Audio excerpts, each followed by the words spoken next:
So, welcome back, everybody. It's the Lab Scout joined by my friend Bezos Lowblock, and we'll be doing somewhat of an analysis on the quarterfinals of the World Cup and also mentioning some teams and players that have caught our eye over the knockout rounds. So, I think we'll start off with we can start off with Spain Belgium if you want. I know you're a Rudy Garcia fan, you're a big Rudy Garcia fan, so I'll let you take this the lead on this one. Yeah, so obviously, we like everyone knew that Spain would dominate the ball, and they did. I think that Belgium kind of expected that as well. We saw Courtois save them a lot of times out of trouble, but I think like mentally they were prepared because they carried on. Still being positive, Yeah. even when they conceded the goal, the rebound from Courtois, which was like a little unfortunate, but that happens in football. And I think like Rudi Garcia's identity is really solid, and he is like really versatile with his tactics, which I really like. And his players are also committed to the tactics as well. And every player can like show off their identity on the pitch whenever Rudy deploys them. Obviously, like Trossard wasn't great in the first two games or in the Yeah. first game because he was a supporting role for Doku to attack the half spaces. But when he changed that in the USA game, Trossard got more on the wider area and attacked more on the wider area with more space. He was brilliant. Yeah. So And it takes some balls to be able to do these subs and to be able to take off Doku and De Bruyne and the Senegal game when you needed the goal, and then to take off and then to bench them for the USA game, and it worked out because Lukubakio had a good game. Trossard looked way better on the left, and the team just looked great against USA. But having them back, I think De Bruyne, like his legs are gone, and I think we've known that, and I just think he couldn't really do much at this World Cup. Doku yeah, was a bit better against Spain, but the fact that every time Yamal got the ball, Doku had to help the Kuiper track back, so it was a 2v1, and then you kind of don't have enough time and pace to get back up the pitch for a counter attack to be like in the right spaces before Spain get back yeah. and have set their structure. Obviously, yeah. I think like you have summed it up really well. Like Doku had more responsibility in the back than he usually does, Yeah, and this affects his game on the attacking side as well. yeah, And yeah, De Bruyne, his legs are gone, but I think like he could still deliver at some level. But yeah. I think Tielemans is a better player Oh, for the position. did you see De Tielemans to Bruyne. United? Yeah, this I is love crazy, it. I crazy love news for it. me. Yeah, yeah, Like Tielemans has been like one of my favorite players because I knew him from Anderlecht when he was moving to Monaco, and no big team picked him up. Even yeah, like I was shocked that Leicester City was the one who yeah, picked him up from yeah. Monaco. It's crazy that it took him until now because he's such a talented player. On the ball, Yeah, he's incredible. But I still think and United it's need a yeah, like a proper like CDM, like a six. But that's for another day to talk about it. yeah, and like proper six. But he like I think when he progressed to the number 8, he did really well. Yeah, He scored a goal obviously, and this is not new from Tielemans. So crazy yeah, story, bro. yeah. I like it a lot. I was surprised because there was I think Yeah, no me too. rumors on it at all, and it was the release clause. Like Villa obviously don't want to sell him. But yeah, Yeah. on the Belgian side, there's two players I wanna shout out. Raskin, who you like, and also another guy who you like, Ngoy. What a defender, really! What a defender he is, incredible. Um, and I think both of them looked great. Raskin started gaining his role throughout the later on stage of the tournament, especially after Onana got hurt. I think those are two positive signs. And another one, when the Kuiper got subbed off and Joaquin Seis got subbed on, he looked incredible against Yamal. He basically nullified Yamal. He couldn't get past him once. Maybe he did once. He got dribbled past 0 times, won all his duels, had a couple of defensive contributions, and I think he looked just incredible for Belgium. He's only 20. he can play on both left back and right back. Primarily, he's a left back, and he plays for Club Brugge in Belgium. But I think he just looked awesome when he came on. Yeah, obviously, like let's talk about the player side. I love Ngoy here. Like he's such a modern center back. He I think he needs a solid center back in like next to him. Yeah. As he is not that a leader Yeah, kind of guy. I think he is more the one who progresses the ball to the middle of the pitch or even the attack, but Yeah. he is not that the last man. I wouldn't see him as the last man defending. And Raskin, yeah, what a player, bro. I know, like against Spain, it wasn't that great, but I still think that he deserves his flowers. And for sure. yeah, and another like this could be like I don't know, small video, but what do you think of the criticism about Yamal? I think the criticism is fair because before the tournament, I predicted him to win the Golden Ball. I predicted him to be the best player at this World Cup. It's obviously his first World Cup. He's 18, I believe, only, which is kind of a point where you can say, okay, he's still 18. It's his first World Cup, but at the same time, he was performing at the highest stage for Barcelona in the most important games.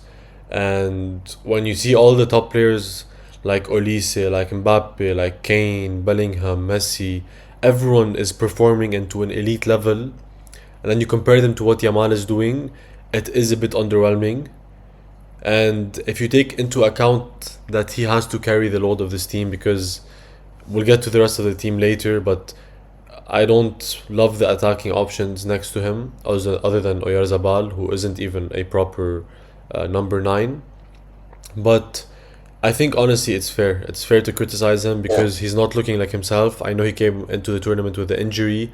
He probably isn't 100% fit. But like the creative side is still somewhat there. Well, it is still there, maybe not to the top extent that it was before. But the goal scoring side has been an issue. And he only scored 1 goal against Saudi. Again, as I said, the second half he looked nullified, especially when Spain needed a goal. Against Portugal, he wasn't great. And again, the only thing is when you look at the other top players, it makes it more scary if you want, and maybe there's more pressure on him to perform because of that. I get what you mean. However, like obviously I'm a Real Madrid fan, but I would like to defend Yamal here. I think like Spain plays more low risk football, Yeah, so that's true. he didn't get a chance to actually. There are like spikes of him like doing his stuff, but I think he is more disciplined. Obviously, the hate is like deserved because he hasn't been performing the way everyone expected. But I think when it gets to the clutch moments or tight, when the game is high intensity and the intensity rises. Obviously, the Portugal game wasn't intense at all. No, I know, it like wasn't. Merino scored, but this game, like, Yeah. let's be honest. So that's when you expect him to perform more. So right now, I think fair criticism, but a little bit too harsh. Yeah, maybe. But also, like, sometimes when he gets into relatively good spaces and he kind of does too much and he ends up getting dribbled Yeah. or losing the ball. And again, this comes back to the issue of, like, the way they're set up. It's you have Oyarzabal up top, again, not the proper striker. He's not always in the box. Sometimes he's trailing behind. And then on the left, you have Baina, who I'm really not a fan of. I don't know if you are, but as a Obviously, left I'm not. winger, and that's it, and like what they need to do, he's a good creative threat, but I don't like him at all. I feel like his decision making is too slow. He offers almost zero goal threat because he doesn't have enough power and ability to grab a goal from like outside the box cutting in. And I think he's been looking really poor, and I think they miss Nico Williams' his directness and his pace a lot, and I hope for their I sake that they agree. have him I next definitely game. agree. The directness is Yeah, the and I most hope for their important. sake they have him next game, but even then I don't think he's gonna be able to start, or even if he starts, I doubt he'll play the whole game because I don't Yeah, think he's fully like fit. even the bench, like Jeremy Pino, isn't as direct as. I wanted Victor Munoz to get some minutes Yeah. because he's that, like, he's direct, he has pace, he has that power in his dribbling and his strides, and it's more similar to Nico Williams. And like you can get away with playing Baina in a three in midfield because you haven't really, like, okay, you faced Portugal and Belgium who are good sides, but none of them you're really facing a lot of work defensively. And Yeah. I don't know. But And another, like, go ahead. Spain are playing with the like their strong side is the patience, and Yeah. I don't think like Victor Munoz is that player profile. No, to but play. I'm surprised that he hasn't even come off the bench. Like Yeah, every that's time they want a goal, they bring on Ferran off the left for Baina, and Ferran is never occupying the spaces on the left. Ferran loves to be in the middle, and we see that when he came on against Belgium, he's always on in those half spaces trying to get the ball there. He's not a left winger, so it's a not at different all. profile. But Yeah. yeah, I just get frustrated watching Baina play. It's Like Spain plays this frustration ball because of the patience, and yeah, it yeah, doesn't like look that good. But as a football perspective, it's the safest options, and you have to true. like you have the players who can hold the ball for a long time. So that's why they play it. Yeah. And And another player who's been underwhelming is Pedri. Again, it goes back to how patient Spain play, but I feel like sometimes he's there's zero risk in the way he plays, and especially when he came on, when he looked okay against Belgium, but against Portugal, you need the goal. You're at 0-0. You need the goal to qualify. You don't want to go to extra time. I feel like there's not enough risk. There's not enough forward thinking with his passing and the way he plays. It's a bit too cautious. It's a bit too like get the ball, recycle it left, right, and there's not that like hunger in the way he plays to again go forward and try to get that goal, which is a bit underwhelming to yeah, watch. he's a system player. I've been saying this all the time. He's a system player. Yeah, it's So honestly he's been pretty poor for a couple of months now. He hasn't looked like the Pedri we've seen before. But I don't know. I was happy to see him benched because obviously Fabian got the first goal, and Fabian has the capability of getting in those spaces, crushing the box sometimes, and being a bit more forward thinking. But I think Pedri will start against France probably. mm. Yeah. So let's move on. No, wait, before Uh, we move on, quick shout out to Rodri because I think he's been probably Spain's best player, back to his prime form. I mean, he's Rodri. We know him before his yeah, ACL. He's just one of the best in the great world. holding midfielder. Yeah, Great. and those passes from DM to like he just plays it over defense to left wing, right wing. Just a joy to watch. And shout out to the Yeah. Spain defense, the back four. Both fullbacks have looked Kovacic. amazing. Both center backs have looked amazing.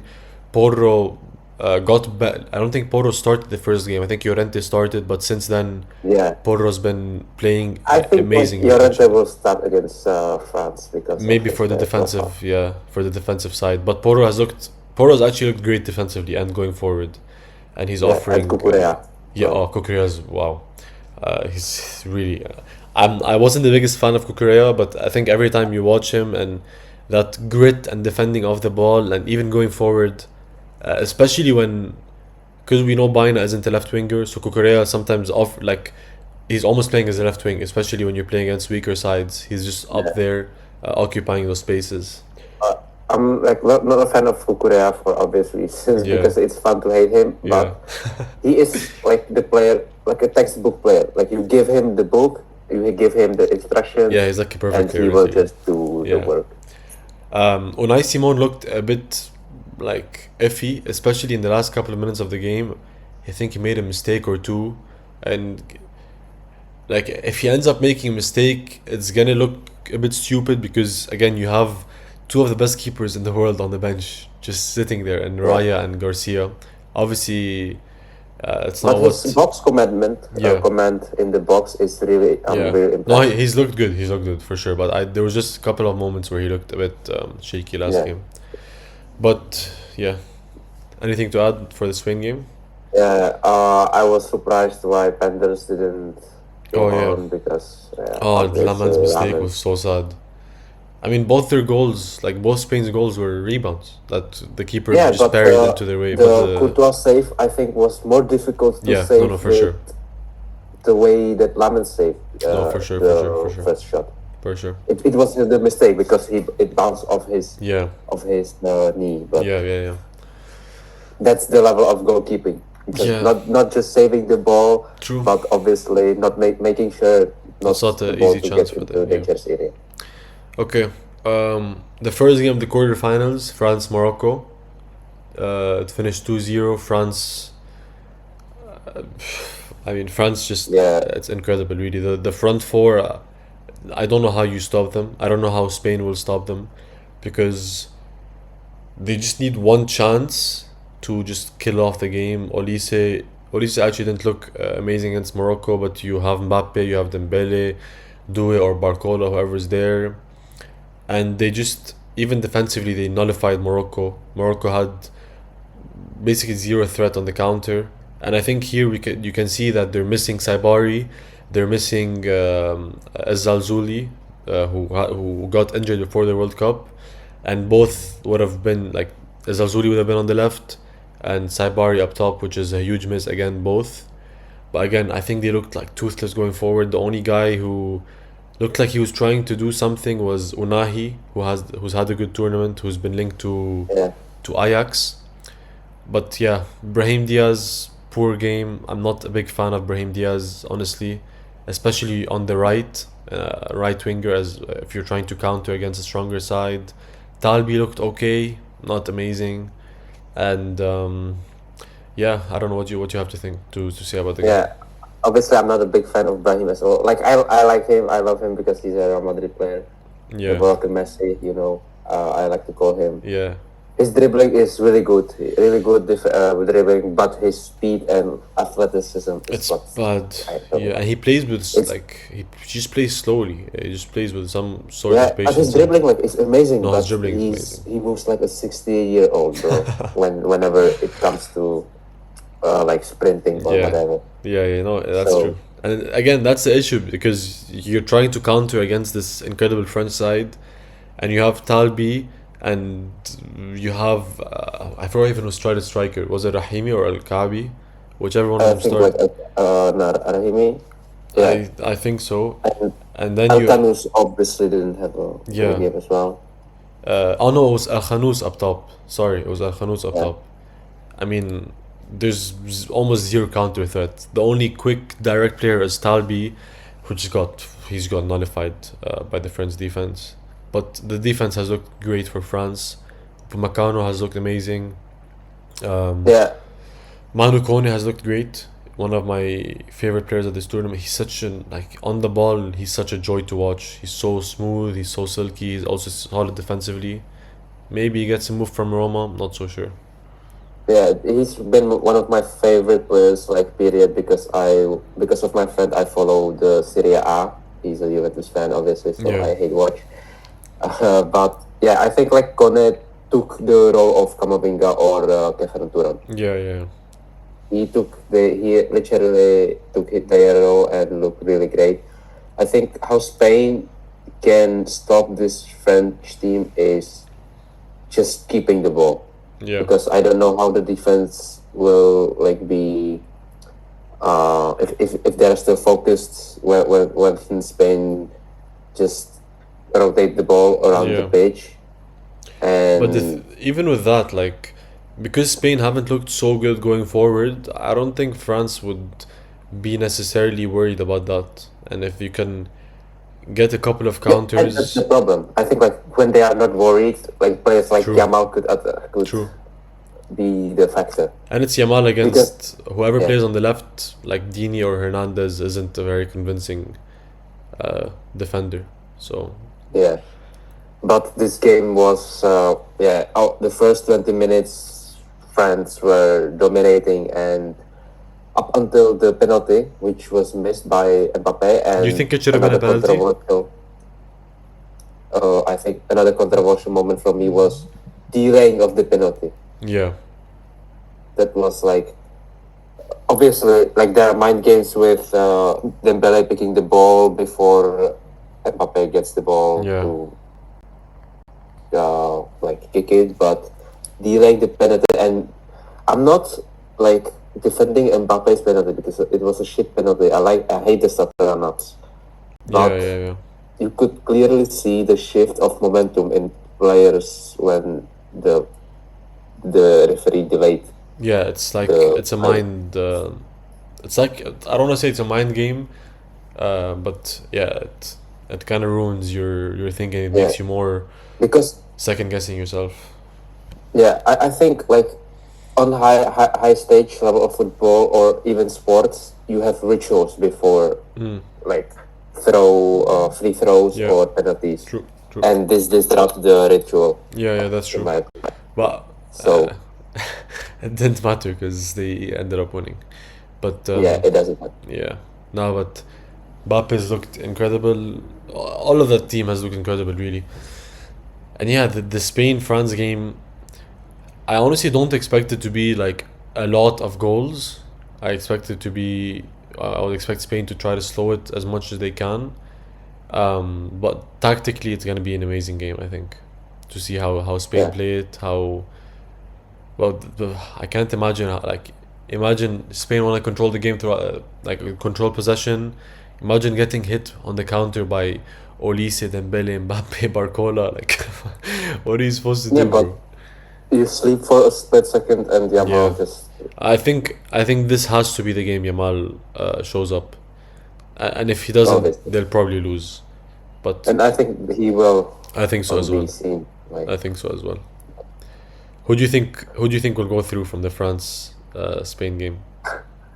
I don't know. Like me personally, like obviously, I would be lying if I didn't say France. But Yeah.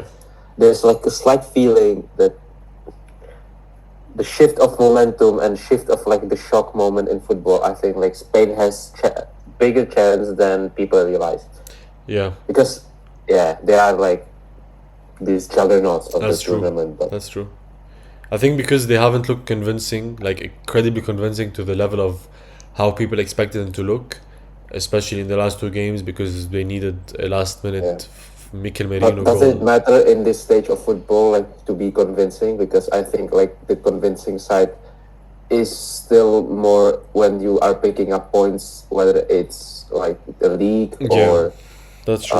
the group stage. Yeah, you're right. But Because now whenever it's it a comes one-off to game. knockout, like that doesn't Yeah. matter really. One game, you never know what happens. I think France will go through. I think there's just too much quality in that side. I think like you said, I think people are underestimating Spain because they haven't looked convincing, which again doesn't matter as much in the grand scheme of things in the knockout game. But yeah, It's not even like underestimating like Spain. It's more like underestimating the circumstances of football because France has been convincing throughout every single tournament yeah, from 2016. You have seen like the Portugal game, though, like true. what happened, and you don't have to be convincing to win it. Yeah, Like that's true. look at Portugal, look at Greece, 2000. Yeah. What was it? Like But- the Euros.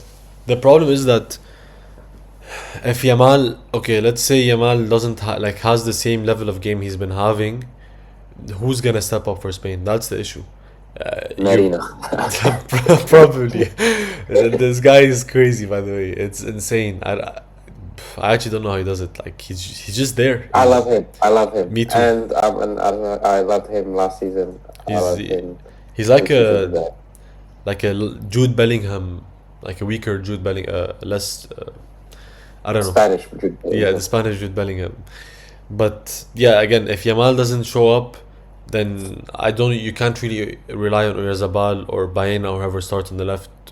And that's the problem I'm because trusting Marino, bro. I'm trusting Marino. but that's the problem. Like with France, like last game Olise had a bad game, Mbappe scored, Dembele scored. Dembele has an off game, Olise is gonna play 75 fucking incredible passes to Mbappe or Barcola, and that's the issue, like with having so many like counter punches and still having a lot of like, bro, the France bench attack, it's comparable to the Spain attack except of Yamal. Like if you say Oyarzabal and Mateta or Thuram Yeah, And on paper Due, is always like yeah, on paper. Obviously, I'm picking France. yeah, On paper, I'm picking France, but I have like this weird feeling. yeah. But I still again, think like France will advance, but yeah, this feeling is Yamal needs to like he needs to play like himself for them to have a chance. yeah. But anyways, we'll move on to the England Norway game.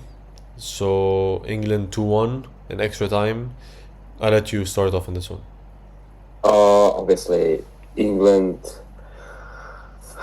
I don't know. Like they shied away this game for like they were playing. I don't want to be harsh, but they were scared, to be honest. Yeah, I don't know of they were scared of what.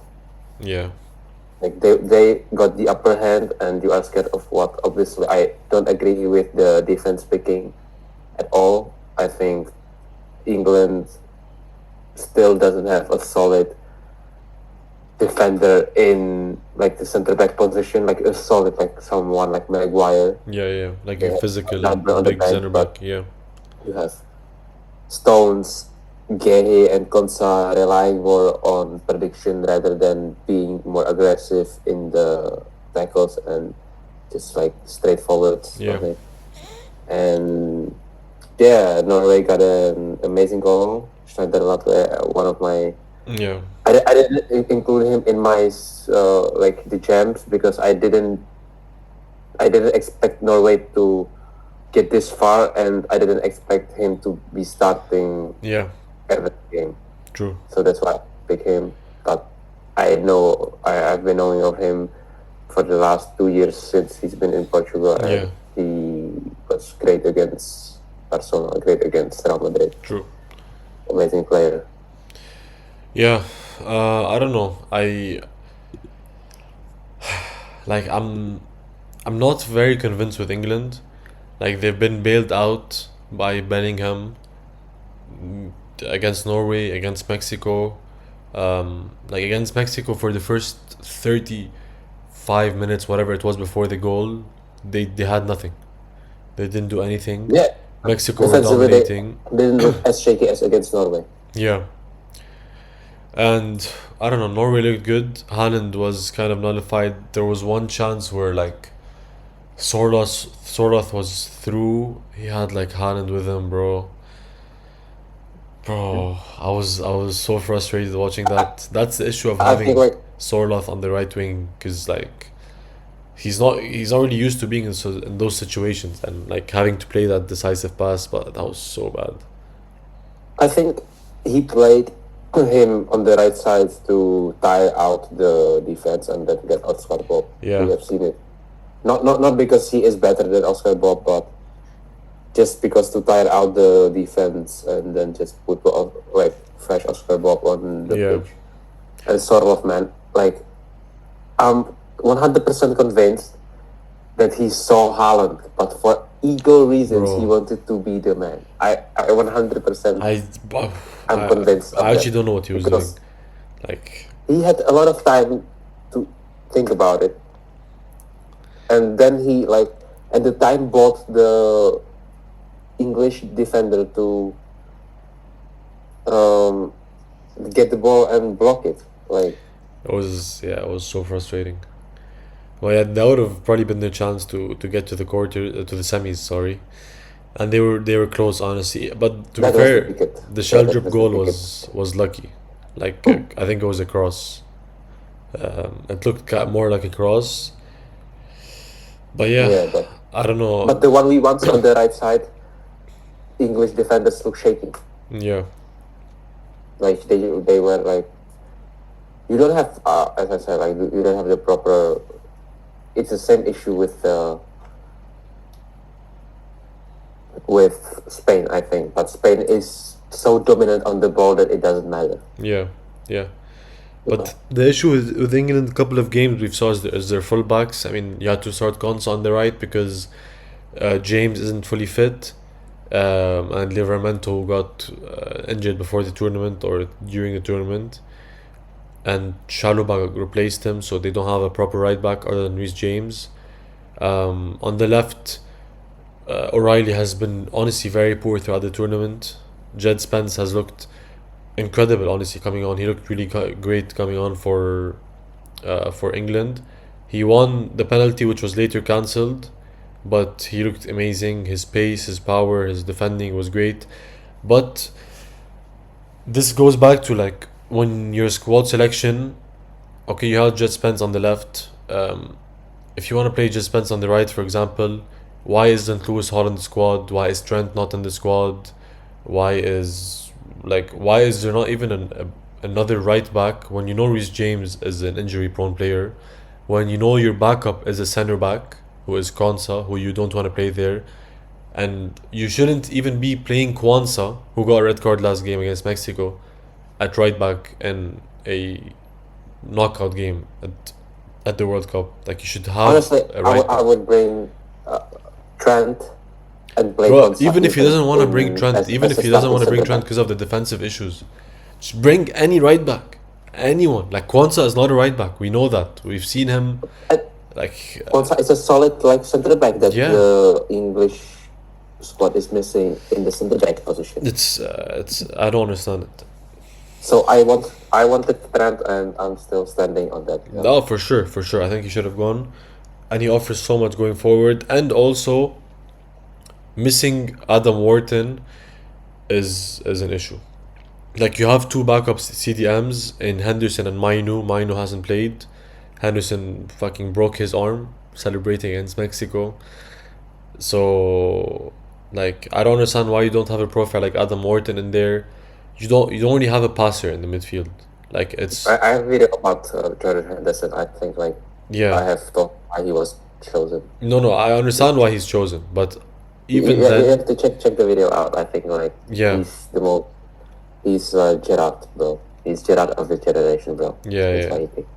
No, I'm obviously joking, but but yeah. like, you don't have a passer because you don't have Trent. You don't have a passer because you don't have Wharton, and he subbed off Rice, and then the midfield was you have to bring back Bellingham to the to play deeper. We're talking England. Yeah, Jude Bellingham. yeah. Like, again, they've been bailed out by him, by Kane. I don't think the wingers have looked great. Actually, Gordon looked good against Norway, but the right side, like Saka and Madueke, none of them have looked amazing. Saka hasn't looked like 23, 24 Saka. And yeah, I don't know. I think Saka offers the defensive side. Yeah, I see him dropping really, really deep, yeah, helping the right side, which is why Noni Madueke was taken off. Obviously, Madueke is the one who is the more attacking threat to get into dangerous positions in the box. which is why I think Saka should start, because Madueke is probably better against more tired legs, against a more Okay. tired defense, Yeah, to be that more direct and just like kill the defense with his directness, his dribbling, his pace. but isn't like Tuchel's plan to score early and then be more cautious? Yeah, but also I still don't even rate Madueke that highly. Like, I don't think he's that great. So I don't know. Yeah. I'm not convinced with both of them, honestly. With Madueke and Saka. I'm convinced more obviously with Saka because I'm more conservative with my players and like more structure wise. However, you have to balance it with the other side, which Anthony Gordon is not that guy.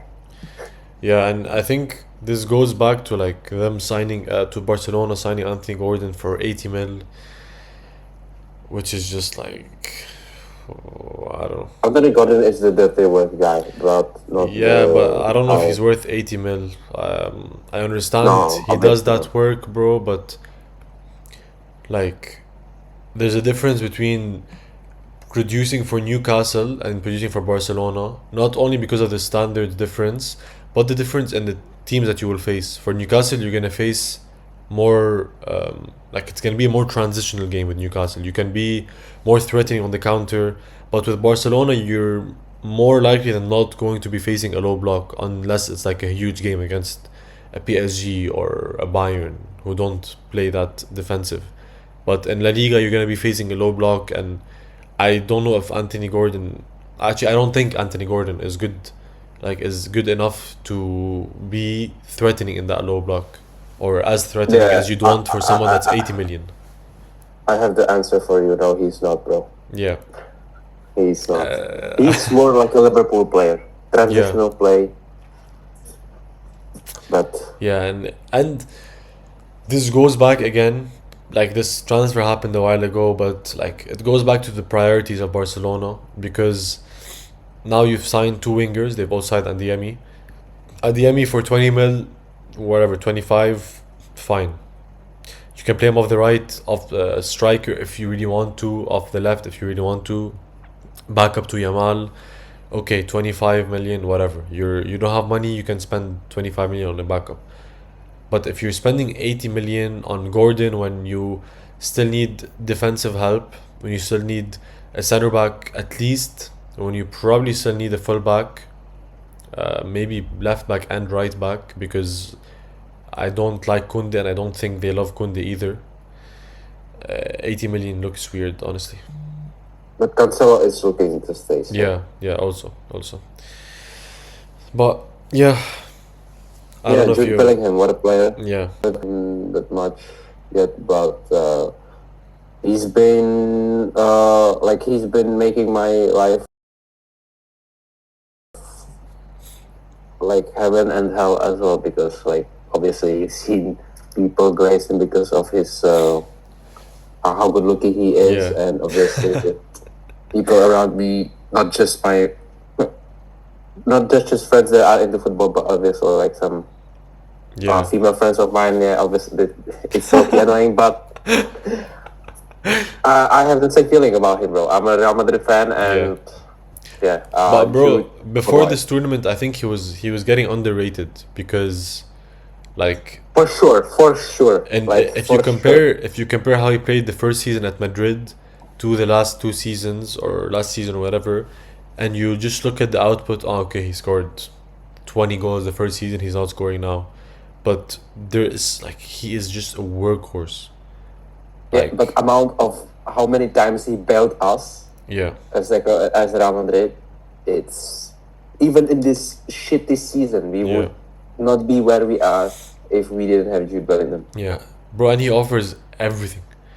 Defensively, he's always running, he's always tracking back, off the ball pressing, on the ball, his ball carrying, his technique, his box crashing. He's incredible. He's such a complete player. Yeah, and his mentality His is mentality is so elite. fucking It's elite. such a nice guy and such an like worker. Yeah, This guy has never switched off. I haven't seen him switched off.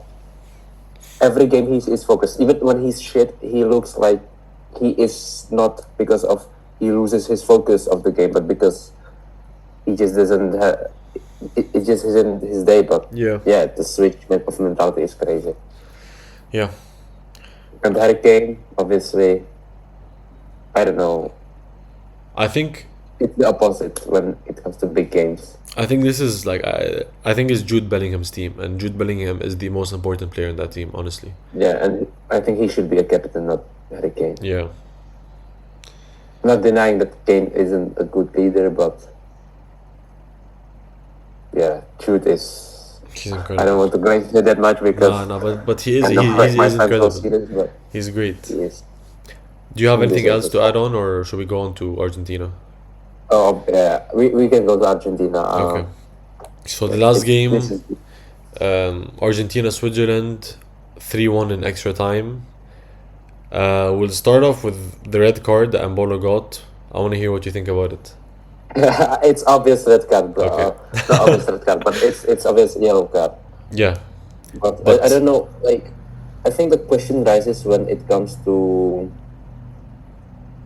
like, for example, when you argue against the referee, you got a yellow card. You dive, you got a yellow Yeah. card. But on textbook is obviously a yellow card. yeah, But sometimes like these referees like don't look at these. But yeah, we cannot argue that it's not a yellow card. Yeah, Bro. like you So could say it's a bit harsh to give it as a second yellow in that situation and that area of the pitch, but if you watch it back, why, like, I don't understand what is going through his mind to dive like that and act like he's me too. literally getting like slide tackled from the back with like 2 feet. Yeah. He just jumps on the ground and like Paredes, And I think this it was is Paredes, he doesn't touch him. And Bolo like yeah. kicks his leg out and hits Paredes and falls to the ground. When I first looked This at is it looked a bit iffy, but when you properly look at it again, oh no. like in the after the game, when your like emotions are gone, it's 100% a red card, like a second yellow at least. Yeah. But this like it's a shame because it's disrupted their game plan, and I think Because like yeah, Switzerland could they looked seal the victory against Argentina. honestly, yeah, the second And half I they looked wanted good. them, yeah.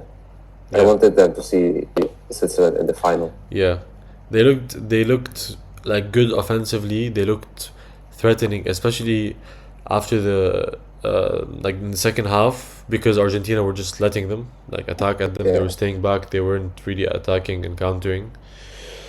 They are very modern in terms of football, like the coaching, the Yeah, tactical setup, even like you see Argentina are like more like chaotic in the defensive side, but that's how yeah, that's their identity, yeah, and a lot of people discredit them and say that they don't look good, blah blah blah. But the individual quality and the hunger is there, and I think Scolni is a good manager, not before the game, but in game management. yeah, In game management, I yeah, think he is one of the best yeah. managers that is. I think Switzerland were missing Manzambi a lot. A lot, In this definitely. game and in the Colombia game. In the Colombia game, they were honestly lucky to go through. I think Colombia looked Yeah, better. for sure, for Colombia sure. missed stupid chances. And yeah, like his directness, his dribbling, his threat offensively, and we've seen that throughout the tournament. He's been their best attacker. Yeah, You can say by far. You saw how he played against Bosnia when he came on, against Canada, and I don't know who they played in round of 32. I forget. uh, I don't it know. was I forgot. yeah, Oh, Algeria. yeah, Algeria. yeah, Algeria. Yeah, but yeah, it's a shame. Honestly, it's a shame that he Yeah, wasn't. I would have been like really happy to see him play. But Argentina, but I think who step up for Switzerland in the attacking wise is Ndoye, I was gonna bro. say This Ndoye guy, looked good. Like in comparison to how he looked in the other games, he looked way better now. yeah. When he moved to Bologna when he moved to Nottingham from Bologna, I thought like he would do much better. Same. Obviously, his form dropped.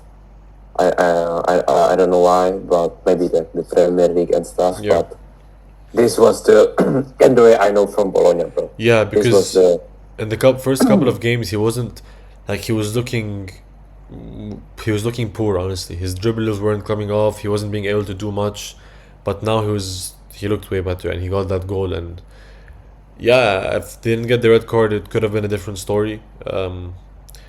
But moving on to Argentina, I honestly I don't understand why the four center mid, like they're playing with four center mids every game. I do understand it, but I don't understand why it's not being like changed quicker. Because if you're relying so much on Messi and Messi's having to play like in those half spaces through the middle, a bit off the right, not even off the right until you have another threat off the left coming, but it's so like it's literally four center mids or DMs. None of them are creative enough to help Messi. None of them have like that incredible box crashing ability. Maybe Enzo does, but he's not doing much. And McAllister. Yeah, but McAllister hasn't looked great, and like he scored obviously for Argentina in the last game, but other than that, he hasn't looked amazing. I think their best midfielder has probably been Paredes when he Yeah, for sure. started. I would I was about to say Yeah, for sure he's Paredes. probably been their best midfielder, and I don't understand why Barco isn't being played more. I don't understand why Nico Paz isn't being played more because there's so many scenarios where they've been losing. Messi's moving to the right, and if you need the goal in a scenario where the other team has a red, okay, it worked last game from that incredible Julian Alvarez goal. But why don't Yeah, you bring on Nico Paz to have more creativity through the middle and to help Messi I and think get the pressure off of Messi? like the reason why Nico Pass is missing is because I don't know. I don't want to like accuse him or anything, but he's been in Spain for a long time, and he misses that aggressive mind of Argentinian players. Maybe, but at the same time, it's been 3 games now. They've been needing a goal late in the game. Extra time against Cape Verde, 2 goals down to Egypt, and extra time against Switzerland, and they had red. And again, there is zero creativity from that midfield. It's 4 midfielders that, okay, they offer you off the ball a No, lot. They offer you a lot in possession, but when you need that final pass, when you need someone to do something in and around the box, I don't think any of them have the level or talent to do that. It's an issue in my opinion. but Argentina will get the goal somehow. That's why like it doesn't matter because it's working every time. Just Yeah, it's and genuinely I don't know how, but it keeps on working.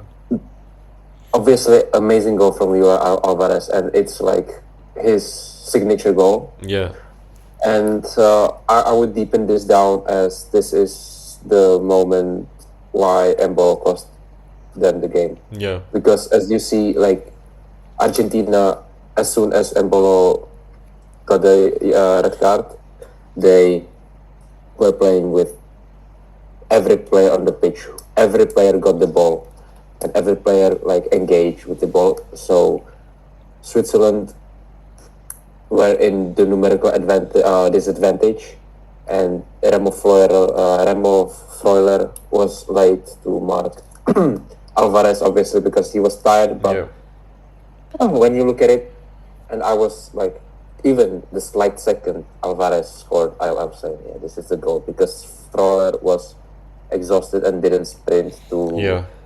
block the shot. And I And think this counts. Alvarez needed that goal. Like it's his first goal of the World Cup, and if you compare how he played at the last World Cup to now, nobody has like really stepped up consistently to help Messi, and Yeah, they I needed really that. want Alvarez, bro, Yeah, in Real Madrid. I really want him, bro. But I don't know if he. Do you think he'll go to Barcelona? I think he will, if not right now, I think he will after his contract runs Thing is, out. if he But doesn't go right now, they still need to sign a striker because Lewandowski's gone. Ferran Torres might leave to PSG, and then you but don't they have will a sign like a shitty striker or from fucking shitty. from La Liga. I don't want to be harsh, but they will not sign, in my opinion, the same level as Alvarez, Yeah, and then Alvarez will eventually come. maybe. Yeah. But yeah, the Argentina, I think they need to like. I don't think they can afford to start with that 4-man midfield Yeah, against England. And even I'm not a huge fan of Thiago Almada, but we saw him coming on, and you saw him being like it's not even doing much in terms of scoring or assisting, but just being more direct around the box, trying to take on your man, trying to cross, shoot, pass, like assist. You can just see the difference between having a guy like that and having the other but 4 midfielders. I think every Argentinian player is direct, even in defensive wise in the tackles, except for Messi, obviously, because Messi is Messi. But in defense, every player is direct, every player is aggressive, and the Yeah, same in attack. I think when they got the opportunity, they just shoot it. Like I would yeah, like, I would imagine Romero would shoot the ball whenever he got yeah, yeah. a chance. But it's also about Uh, being direct while having the ability to do something with your directness. Because I probably yeah. trust Almada more than I trust fucking De Paul, like in the final third, or even McAllister in this. Me too, me too. But Like that's the issue. McAllister, I wouldn't count him out Yeah, because McAllister he still has, but has his 30 ways to Yeah. get to. But again, none of them are tens. None of them are offensive threats. And even like Giuliano Simeone, who I'm surprised hasn't played. I know he's primarily a right winger, a right midfielder, and you have Messi on that side. But yeah, he's been using Nico Gonzalez. He's been using Lautaro or Alvarez, whoever is off the bench. Lautaro, I think like Lautaro is a very underrated player. Yeah, and I'm happy In he my got opinion. his goal at the end as well. Yeah, I don't think people realize how much he reduced his role coming from Inter to Argentina. Yeah. Because this played a big part for Messi's game. True. But I don't know that there are like those semi-finals, man. If you Yeah, those like, are finals. I think they will somehow like squeeze it, but with help or with a little help, I think Argentina. I have this feeling. I have a wish feeling I as will well. be in London. Oh yeah, that's gonna I'll be be in nice. London tomorrow. I'm landing in London, so yeah, it's for sure coming home. Bro. It has to. It has to. And I would love to see England and France. You know, the relationship between Yeah. them. It would be funny. I think on paper it's England and France, but I don't know. I feel like the same way you feel about Spain. Maybe I feel Argentina are gonna take it. I don't know. I don't know why. Yeah, me I too. But I I gotta believe. it's I gotta it's believe. yeah. England. It's been 3 games they've needed basically luck to go through, or I don't know. I don't want to say luck, but none of them were comfortable. Help. Whatever, help, luck, like none of them were comfortable. You needed 2 extra time and a fucking 3 goal comeback in 15 minutes, which is insane. But I don't know. Still, was it like a? I don't know. I don't know. I think it's gonna be France Argentina again. I honestly think that. And I don't want that. I want to change and switch it up. Yeah, I wouldn't I mind. want England to. I want Anglo-Saxons to get a revenge on Normans. Yeah. I don't know. The semis are exciting. If you ask me before the tournament, who would you want to see as the semis? I'd say these 4 teams. They are the 4 best teams, and we've said they are the 4 best teams from the beginning of the tournament. And it's nice to see them come up against each other. If you had to rate or rank these 4 teams in terms of who you think are the best from 1 to 4, how'd you rank them? How would you rate it? Like so far, performance-wise, France. Yeah. Second, Argentina. Yeah. Third, I would say Spain and England. Fourth. Honestly, I think France is number 1, but I think you can have 2, 3, and 4 be interchangeable. But I think I would have the same as you, but like it's all by tiny margins. Argentina is the it factor, not tactical wise, not systematic wise. It's the it factor Yeah. and a little help. So But I don't know. Yeah, I Obviously, think it's Argentina the- second, Spain third, England fourth, and I don't know, bro. It's obviously, again, I don't want Argentina to win for obvious reasons. yeah, And I have said it before. This is not against Messi, bro. yeah, He just happens to be there. yeah. But I wasn't a fan of them before, and like when I studied football, I hate Argentina so much. And even I'm a big fan of like history. I don't like Yeah, what they stand That's true. for. yeah. Off the pitch is it's a different issue. But yeah, I don't know. I'm really excited for the semis.